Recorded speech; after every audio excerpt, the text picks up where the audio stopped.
தேவனுடைய பிள்ளைகளே, ஆண்டவரும் உலக ரட்சகருமாகிய இயேசுவின் நாமத்தினாலே இந்த காலவேளையில் இருதயத்தின் ஆழத்திலிருந்து உங்களுக்கு நல்வாழ்த்துகள். யோபின் புஸ்தகம் 23ஆம் அதிகாரம் 10வது வசனத்தை வாசித்து இந்த நாளுக்காக நாம் ஜெபிப்போம். ஆனாலும் நான் போகும் வழியை அவர் அறிவார், அவர் என்னை சோதித்த பின் நான் பொன்னாக விளங்குவேன். தேவனுடைய பிள்ளைகளை, நாம் போகிற வழியை ஆண்டவர் அறிந்திருக்கிறார். பல நேரங்கள்ல நாம் செய்கிற ஜெபம் இதுதான்: என்னுடைய கஷ்டம் ஆண்டவருக்கு தெரிகிறதா? என்னுடைய உபத்திரவம் ஆண்டவருக்கு தெரிகிறதா? என்னுடைய பாதையை கர்த்தர் அறிந்திருக்கிறாரா? என்னுடைய சூழ்நிலைகளை ஒருவேளை கர்த்தர் பார்ப்பாரே, ஆனால் ஏன் இந்த நிலைமை எனக்கு அனுமதிக்கணும்? இப்படிதானே அநேக நேரங்கள்ல நாம ஜெபிக்கிறோம்.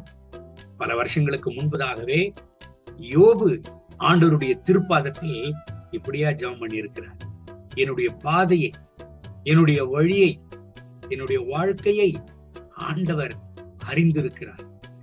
அவர் என்னை சோதித்த பின் நான் சுத்த பொன்னாக விளங்குவேன் என்று யோபு சொல்லுகிறார். என் அன்பு தேவனுடைய பிள்ளைகளை, தீமையினால ஒருபோதும் கர்த்தர் சோதிக்கிறவர் அல்ல என்று வேதம் சொல்லுகிறது. ஆண்டவருடைய பிள்ளைகளை ஆண்டவர் சோதிப்பாரே, ஆனால் நல்லதற்காகத்தான், நல்ல பாதையில நடத்துவதற்காகத்தான், நல்ல நிலைமைக்கு கொண்டு வருவதற்காகத்தான், கர்த்தருடைய பிள்ளைகளின் பாதுகாப்புக்காகத்தான் அவர் சோதிக்கிறார் என்பதுதான் உண்மை. 1 பேதுரு 1:7 சொல்லுகிறது: அழிந்து போகிற பொன் அக்கினினாலே சோதிக்கப்படும், அதை காட்டிலும் அதிக விலையேற பெற்றதா இருக்கிற உங்கள் விசுவாசம் சோதிக்கப்பட்டு ஆண்டவர் வரும்பொழுது உங்களுக்கு ஜீவ கிரீடத்தை தருவேன் என்று ஆண்டவர் சொல்லி இருக்கிறார். தேவனுடைய பிள்ளைகளை நல்லா புரிந்து கொள்ளுங்க. நம் வழியை கர்த்தர் அறிந்திருக்கிறார். நம்மை ஆண்டவர் சோதிப்பாரேயானால் அது நல்லதற்காகத்தான். நீங்க யோசித்து பாருங்க, நம்முடைய வாழ்க்கையில எல்லா சூழ்நிலைகளையும் நாம் பார்ப்போமானால் அதிகமாக ஆண்டவருடைய திருப்பாதத்துல ஆண்டவரை தேடுகிற ஒரு நேரம் இருக்குமேயானால் நம்முடைய வாழ்க்கையில சோதனை நேரத்துலதான் ஆண்டவரை தேடி இருப்போம். கர்த்தருக்குள் பிரியமானவர்களே, ஆனாலும் நம்முடைய வழியை அவர் அறிந்திருக்கிறார். நல்லதற்காக நம்மை சோதிக்கிற தேவன். இந்த வசனத்தை தியானிக்கிற பொழுது எனக்கு ஒரு விஷயம் ஞாபகத்திற்கு வருகிறது.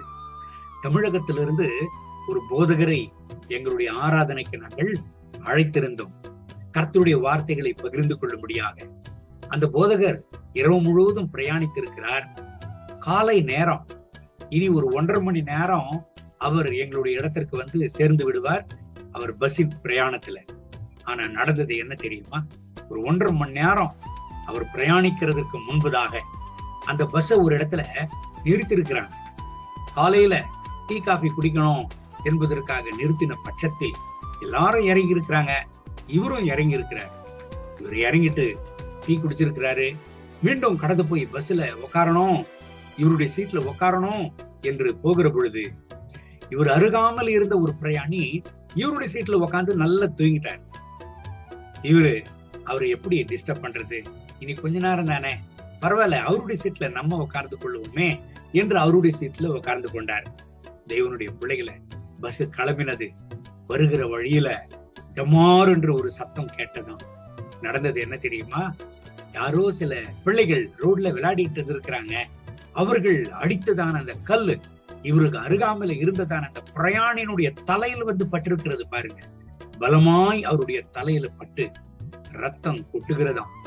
தேவனுடைய பிள்ளைகளை, ஒருவேளை இந்த போதகர் அந்த இடத்துல அமர்ந்திருந்து இருப்பாரே, ஆனால் ஆராதனையில அவர் பிரசங்கித்திருக்க முடிந்திருக்காது. எப்படியாக கர்த்தருடைய பிள்ளைகளை கர்த்தர் காக்கிறாரு பாருங்க. தேவனுடைய பிள்ளைகளை அநேக பேர் சொல்லுகிறத, சாட்சி சொல்லுகிறத நான் கேட்டிருக்கிறேன். நான் வெளி தேசத்திற்காக கடந்து போகிறதற்காக நான் போனேன், ஆனால் விமானத்தை மிஸ் பண்ணிட்டேன். கடைசியில பார்த்தா அந்த விமானம் கோளாறுக்குள்ளாகி விபத்திற்குள்ளானது. கர்த்தர் என் பிராணனை காத்தார் என்று பல பேர் சாட்சி சொல்லி இருக்கிறாங்க. இந்த கால வேளையில எனக்கு இருக்கிற அன்பு தேவனுடைய பிள்ளைகளை, ஆண்டவர் உங்களை சோதிப்பாரே, ஆனால் நீங்கள் சொத்த பொன்னாக விளங்குவதற்காகத்தான் என்பது புரிந்து கொள்ளுங்க. ஆண்டவரை கேள்வி கேட்காதீங்க. களிமண் ஒரு குடமாக தன்னை உருவாக்குகிறதான குயவனை கேள்வி கேட்கக்கூடாது என்று வேதம் சொல்லுகிறது. தேவனுடைய பிள்ளைகளை நம்மை அழைத்தவர், நம்மை உருவாக்கினவர். தாயின் கர்ப்பத்துல நாம் கருவாக உருவாகும் முன்னே நம்மை பேர் சொல்லி அழைத்தவர். நம்முடைய வாழ்க்கை எப்படி இருக்கணும்னு அவருக்கு நல்லா தெரியும். அவர் சில நேரங்கள்ல நம்மை சோதிப்பாரு. ஆனால் நம்முடைய பாதையை நல்ல திசைக்கு திருப்புவதற்காகத்தான், சொத்த புண்ணாக நம்மை விளங்க பண்ணுவதற்காகத்தான், நல்ல ரீதியில நம்மை உருவாக்குவதற்காகத்தான். ஆகவே இந்த காலவேளையில நீங்கள் எப்பேற்பட்ட நிலைமையில இருந்தாலும் சொர்ந்து போகாதீங்க. கர்த்தருடைய சித்தத்திற்கு ஒப்பு கொடுங்க. என் வாழ்க்கையில என்ன நடந்தாலும் ஆண்டவரே அதை நல்லதற்காகத்தான் நீர் செய்கிற தேவனாக இருக்கிறீர். ரோமர் 8:28 அதைத்தான் சொல்லுகிறது. அன்றியும் அவருடைய தீர்மானத்தின்படி அழைக்கப்பட்டவர்களாய் தேவனிடத்தில் அன்பு கூறுகிறவர்களுக்கு சகலமும் நன்மைக்கு எதுவாய் நடக்கிறது என்று. ஆகவே உங்க வாழ்க்கையில நடக்கிறதெல்லாம் நன்மைக்காகத்தான். எல்லாவற்றுக்காக கர்த்தரை ஸ்தோத்திரம் பண்ணுங்க, சந்தோஷமா இருங்க. கர்த்தர் உங்களை சொத்த பொண்ணாக விளங்கு பண்ணி எல்லா ஜனங்களுக்கு முன்னே சாட்சியாக உங்களை நிறுத்துவார். இந்த கர்த்தருடைய வசனத்தின்படி உங்களை ஆசீர்வதித்து இந்த நாள் முழுவதும் நடத்துவாராக. கண்களை மூடி ஜெபிப்போமா? அன்பின் ஆண்டவரே, இந்த கால வேளையில் என்னோடு சேர்ந்து ஜெபித்துக் கொண்டிருக்கிறேன் அன்பு தேவனுடைய பிள்ளைகளுக்காக நான் ஜெபிக்கிறேன். இவர்களை ஆசீர்வதிங்க தகப்பனே. இந்த கால வேளையில இந்த ஜெபத்தில் இணைந்து என்னோடு ஜெபித்துக் கொண்டிருக்கிறேன் அன்பு தேவனுடைய பிள்ளைகளுக்காக ஜெபிக்கிறேன். இவர்கள் எந்த நிலைமையில் இருந்தாலும் இவர்களை பலப்படுத்துங்க, இவர்களை ஆசீர்வதிங்க. இவர்கள் சோர்வுகளை அப்புறப்படுத்தும், இவர்கள் பலவீனங்களை அப்புறப்படுத்தும்.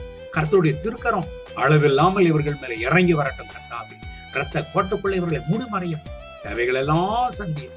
ஜீவனுள்ள ஆண்டவருடைய பிரசன்னத்தினால இவர்களை நிரப்பி நடத்த ஆண்டவரே தொட்டு உதவி செய்யும். இவர்கள் சோர்வுகளை அப்புறப்படுத்தும், வியாதிகளை அப்புறப்படுத்தும், போராட்டங்களை அப்புறப்படுத்தும். ஆண்டவரே, இவர்கள் சோதிக்கப்பட்டது போதும்.